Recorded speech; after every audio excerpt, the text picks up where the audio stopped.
I'm John Beaudin of Rock History Music. Well, so far we haven't really touched on the crazy carnival that was the Tubes in the early days before David Foster made them more of a pop band, more of an LA sounding band. But remember, they still rocked during those periods. We look back with Fee Waybill on the kookiness, the craziness, the fun of the early days of the Tubes. How did that idea come to fruition? I mean, I know you were in theater, but how did that all mesh together to perform? That was a lot of performance, and then it turned a little bit. Yeah, well, it was. There was two bands. I moved to San Francisco with Roger Sheen's band, the Red, White, and Blues band. I was the roadie, and they ended up firing the bass player. His name was David. And I used to go down to we lived in a little condemned house in the Sunset District. And I used to go down and sing his parts while they were trying to find a bass player. And they couldn't find a bass player. And during this time, Bill Spooner's band also moved from Arizona to San Francisco. And his band was called the Beans. And he had a quartet. And the two managers, we kind of gave up trying to find a bass player.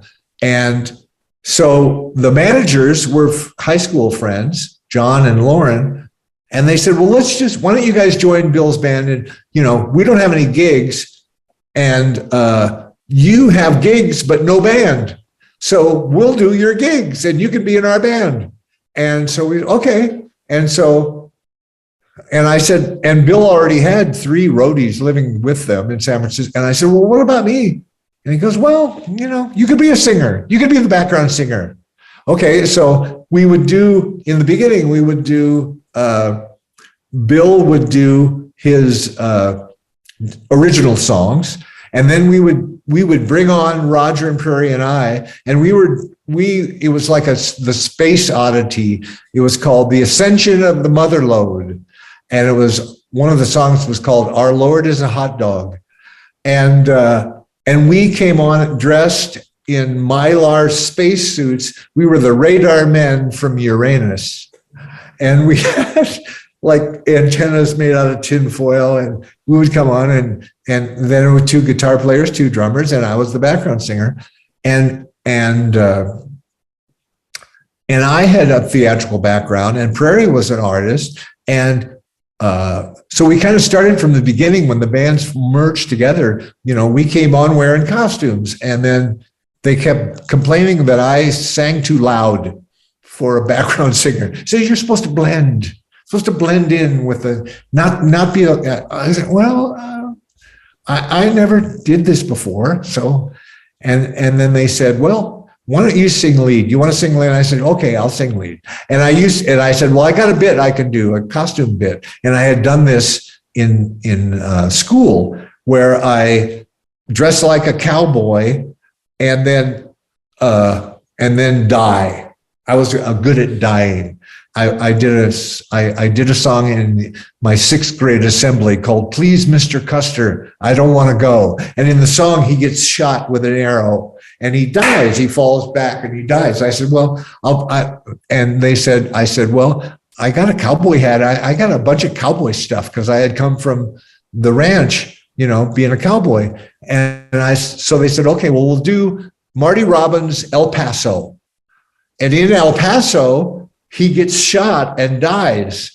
And so I would take a Ziploc bag full of stage blood and put it underneath my cowboy shirt, white cowboy shirt. And when you get shot, I hit the bag and the blood would splurt all over and then I would die. Lay down and die. And so I started, dying, pretty much. I started dying. And then we went, okay, well, let's do something else. And everybody loved it, And we were trying, in San Francisco back then, there was 1 million bands. There were bands everywhere. And we were, doing our best to try to stick out. And this was before we found Kenny Ortega and really kind of coalesced all of the visual stuff and the characters and the dancers and the choreography. And we were just trying to survive, get a gig because we're weird, and we do costumes. And so it all started that way. And it just, from the very beginning, our first gig was Prairie got us our first gig. It was at the Art Institute, where he had gotten a scholarship on cafeteria tables. And we did a show and I died. And they went, oh, that's great.